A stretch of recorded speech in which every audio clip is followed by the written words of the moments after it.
Y precisamente esa experiencia que viví en la clínica es la que voy a compartirles el día de hoy, durante todo este día. Y ese es el material del año entrante, la visión del año entrante. De no haber ido yo a la clínica durante ese tiempo, durante 2, casi 3 semanas, quiero decirles que este material difícilmente lo hubiera podido escribir en algún otro lugar. Era necesario el estar aislado en ese lugar, no aislado solamente físicamente, sino el estar aislado para dedicarme a hacer esto, para escuchar la voz de Dios, no solamente para hablar y trabajar, sino para escuchar la voz de Dios y concentrarme en esto. No podía recibir llamadas, no podía hablar con nadie. Entonces, ¿con quién era? Con el único que podía hacerlo, pues con Dios. Y de ahí salió este material del año 2005. Y ahí fue donde Dios nos mostró que el año 2005 sería el año de la unidad y la conquista.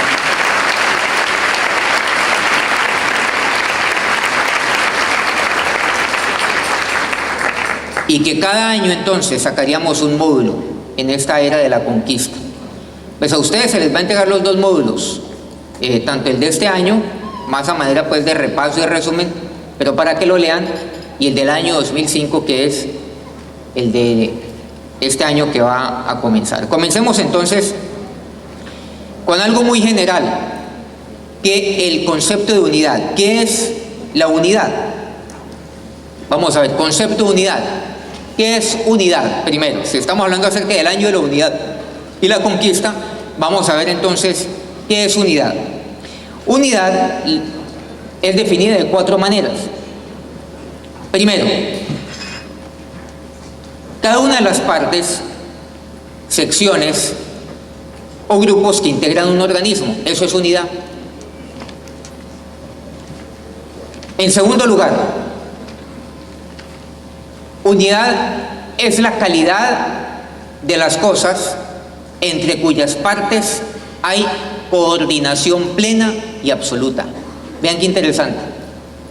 No estamos hablando de la cantidad, lo importante en la unidad no es la cantidad, no es el volumen, sino que es la calidad de las cosas entre cuyas partes hay coordinación plena y absoluta. En tercer lugar, respecto a la acción, la unidad es la calidad de la obra en la que solo hay un tema o pensamiento principal o central. Nuevamente, hablando de calidad de la obra, volvamos a ver, en la que solo hay un tema o pensamiento principal o central. Eso es unidad. Y finalmente, unidad es la calidad de lo que es uno, que no se puede ni se debe dividir. Es imposible dividirlo. No se puede, pero tampoco se debe dividir. Eso es unidad. Vamos a ver entonces algo muy brevemente. Esto simplemente lo estamos enunciando, inclusive sin pasajes y versículos bíblicos, porque eso lo vamos a hacer ahora, inmediatamente terminamos esta parte introductoria de lo que es el material, cuando detallaremos ya algunos aspectos de unidad. ¿Por qué es necesaria la unidad? La unidad es necesaria porque al fin y al cabo es la oración permanente del Hijo al Padre, y eso lo vamos a ver cuando vayamos a Juan 17. La oración de nuestro Señor al Padre es para que entre nosotros haya unidad, pero la unidad con Él, con el Hijo, y la unidad con el Padre. Por eso es necesario. ¿Y por qué? Dentro de este punto, porque es la soberana voluntad de Dios para con su pueblo. Es la voluntad de Dios. De manera que el no vivir la voluntad es no vivir de acuerdo a la voluntad de Dios y desafiar la oración del Hijo hacia el Padre. Es contrariar abiertamente la voluntad de Dios. Y quien contraría como hijo de Dios su voluntad, pues por supuesto que anda en rebeldía. En segundo lugar, veamos a ver, ¿cuándo se debe dar la unidad? Siempre. Siempre se va a dar, en todos los momentos y en todas las etapas. Desde la planeación hasta la supervisión. Siempre tenemos que andar en unidad. La unidad debe darse en la marcha, debe darse en la conquista. Se dio en el libro de Josué inclusive en la repartición de la tierra. Siempre hay que perseverar en unidad. Siguiente punto, ¿quiénes deben vivir la unidad? Pues de acuerdo al contexto de Juan 15, que compartíamos esta mañana a través de doña Lolita, es que la unidad es para nosotros. La unidad es para los pámpanos, pero con base en la vid, con base en Jesucristo. La unidad entonces no es horizontal, sino que es vertical. O sea que ustedes y yo vivimos en unidad en la medida en la cual estamos dependiendo de la vid, en la medida en la cual permanecemos nosotros en la vid. Si ustedes y yo permanecemos en la vid, entonces estamos viviendo en unidad. ¿Dónde se cultiva la unidad? ¿Dónde debe cultivarse? Siempre encontramos en la palabra de Dios que es dentro del cuerpo de Cristo, dentro de la familia en la cual Dios me ha llamado. Aquí es donde yo voy a cultivar la unidad, donde nacemos espiritualmente. Ahí donde Dios me dio la alegría del nuevo nacimiento, donde Él me dio la vida, donde Él me dio la vida, ahí donde yo le conocí y ahí donde estoy siendo formado y alimentado, donde yo nací espiritualmente, allí se debe dar la unidad. Aclarando, como vamos a verlo más adelante, que la unidad la da es el Espíritu Santo, viene por parte de Dios. Ustedes y yo estamos llamados es a guardarla y a perseverar en ella, pero el que la da es el Espíritu de Dios. ¿En torno a quién se da la unidad? Siguiente punto. ¿En torno a quién? Nosotros encontramos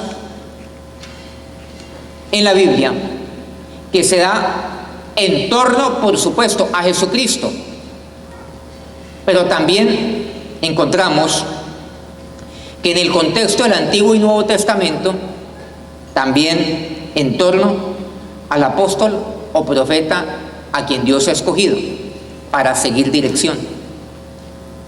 Distinto a lo que ocurrió en el libro de los jueces, donde cada uno hacía lo que bien le pareciera. Y por eso ahí no puede haber unidad.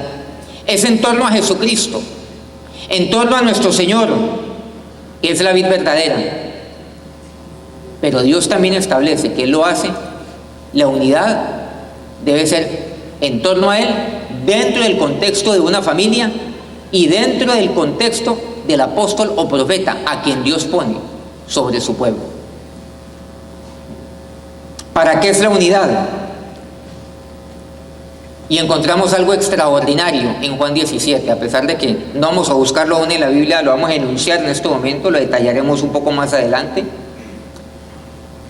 Es que la unidad, de acuerdo a Juan 17, debe darse como requisito fundamental para que se cumpla la gran comisión.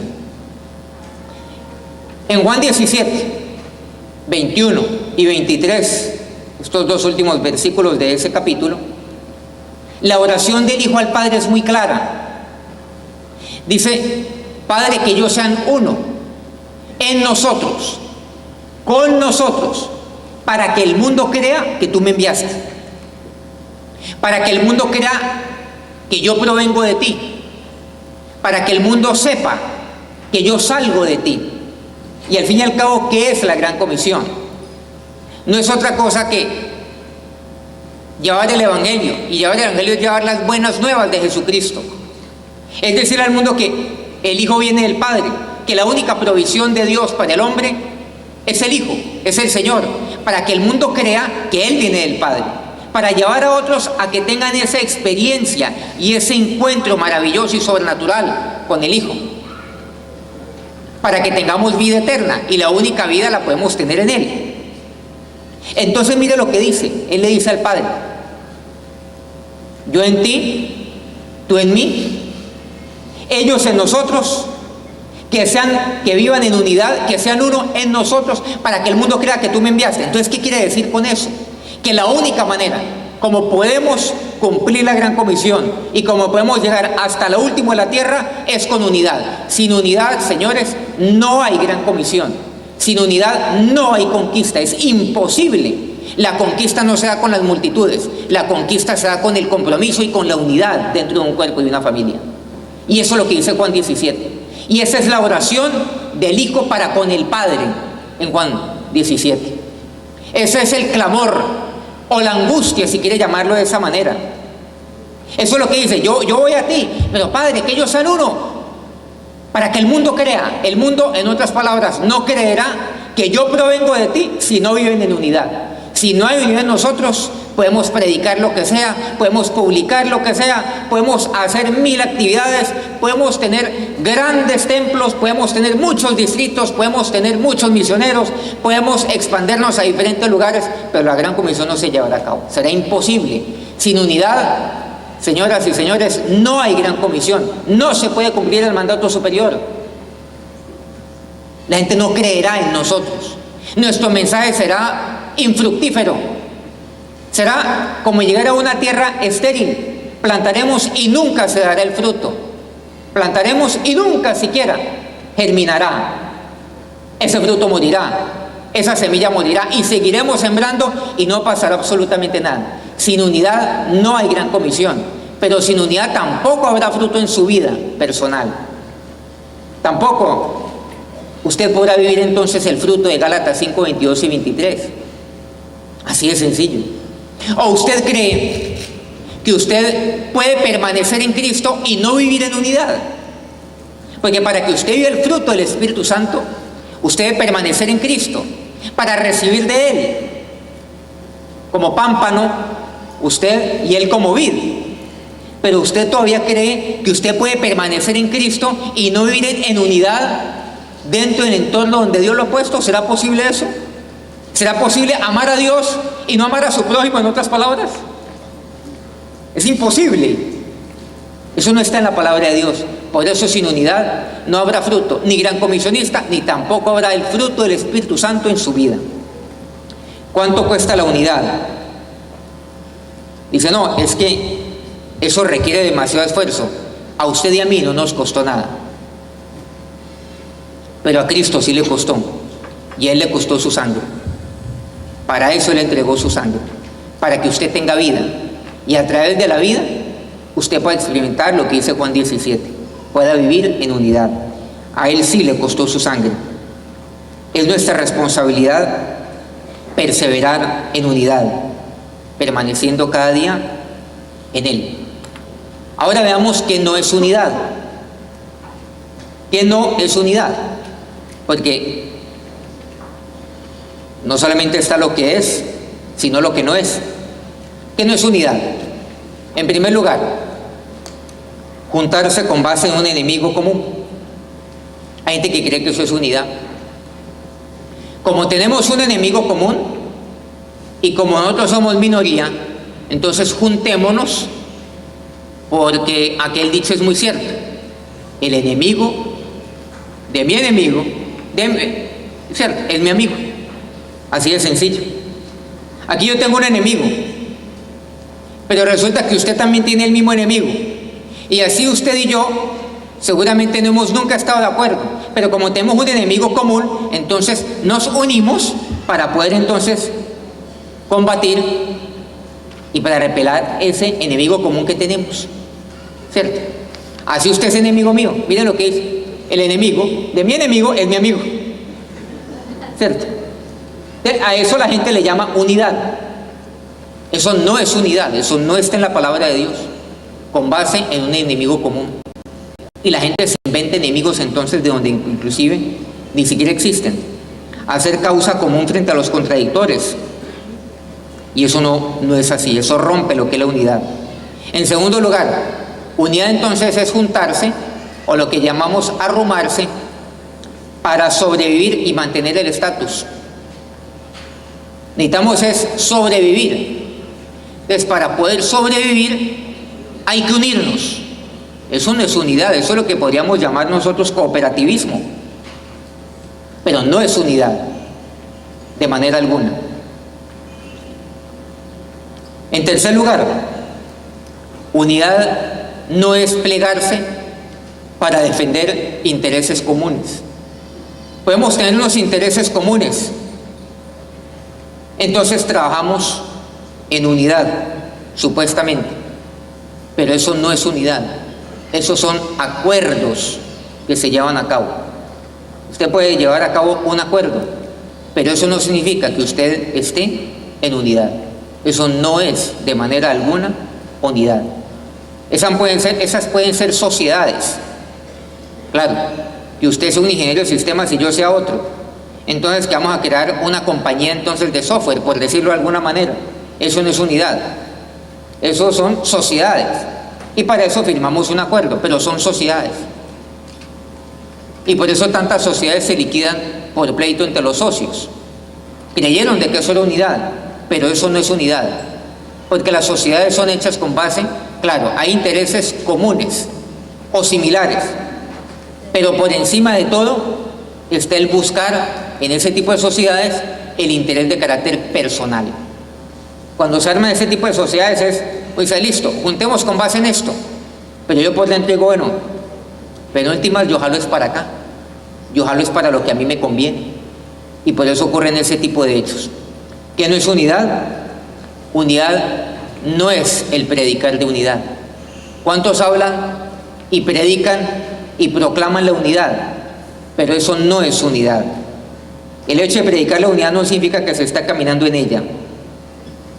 El Señor, vean qué interesante, Él no predicó a sus discípulos de ello, sino que Él le oró al Padre para que ésta se diera en medio de ellos. Qué interesante. Y eso leemos nosotros en Juan 15 y en Juan 17. Veamos entonces finalmente en esta primera parte lo que es la aplicación teotrápica. Aplicación a manera pues ya más de introducción. Es que la unidad, según la Biblia, es sobrenatural. Usted necesita la llenura del Espíritu Santo para vivir en unidad. Repito, la unidad es sobrenatural. Solamente está en el plano revelacional. Eso es algo lo cual usted no lo logra empujando, ni trabajando en él mañana, tarde y noche. Es algo lo cual Dios lo da. Eso viene del Espíritu Santo como consecuencia de permanecer en él, de tener comunión con el Señor y permanecer en él, así como lo dice Juan 17. Y tenemos nosotros muy claramente un parámetro de unidad. La palabra de Dios nunca me dice las cosas de manera gaseosa o de manera relativa, sino que hay marcos de referencia absolutos que existen en la palabra de Dios, muy claros. Y hay un marco de referencia muy importante. La unidad, ¿cómo tiene que ser? Como la del Padre con el Hijo y la del Hijo con el Padre. Vean qué interesante, ¿cierto? Es como muchos dicen, bueno, no, es que yo amo a mi esposa, pero yo la amo a mi manera, ¿sí o no? Muchos dicen así. Ahorita que ese es un dicho suyo, pero no está en la Biblia. ¿Saben lo que dice la Biblia? No, señor, usted no ama a su esposa como usted le dé la gana, mentiroso, hereje, ¿cierto? Y lo peor de todo es que ella le cree a él. No, no, mi amor, es que yo te quiero a ti, te amo a mi manera. Y ella, ay, no, tan bello, si es que él me quiere, es que él es de esa manera, él nació así, ¿cierto? No, ¿sabe lo que dice? Que hay que amar, el varón ha de amar a su esposa, ha de amar a su mujer como Cristo amó a la iglesia. Ese es el marco de referencia. Así lo dice. No a su estilo mentiroso, intérprete de la palabra de Dios, fariseo, ¿cierto? Sino como Dios dice. Usted ame a su esposa, así como Cristo amó a la iglesia. Así es como hay que hacerlo. Siempre en la palabra de Dios hay marcos de referencia absoluto para que a usted y a mí no nos venga entonces la relatividad a la cabeza, donde todo es relativo. Ah, no, es que usted la ama a su manera y yo la amo a mi manera. Usted hace las cosas a su estilo, líder, y yo las hago a mi estilo. No, es que no se trata de que usted haga las cosas como usted quiera, ni tampoco su líder. No, es que saben cómo hay que hacerlo, como dice la palabra de Dios. Así de sencillo. De igual manera, no, es que, ¿sabe qué, Jimmy? Es que yo creo en la unidad, pero a mi manera, a mi estilo. Vean que eso no está en ningún lado en la palabra de Dios, ¿cierto? La unidad se da como el Padre con el Hijo y el Hijo con el Padre. ¿Qué parámetro tan duro tenemos, sí o no? Fuertísimo, basado en el amor, basado en la obediencia. Pero ahí está, que ellos sean uno, así como tú y yo somos uno. Ese es el parámetro de unidad en el cual tenemos que perseverar. Por eso es sobrenatural, porque en la carne es imposible el cual usted vive en unidad, es imposible dentro de esta familia y de este cuerpo. De igual manera, si cada uno de nosotros permanece, viviremos y actuaremos como uno solo. La unidad se da como consecuencia de la permanencia individual. Usted como individuo permanezca en Cristo, usted el otro permanezca en Cristo, la otra permanece en Cristo, yo permanezco en Cristo. Y si permanecemos en Cristo, la unidad se da. La unidad, por lo tanto, es vertical, no es horizontal, porque depende única y exclusivamente de la vid, la cual es Jesucristo.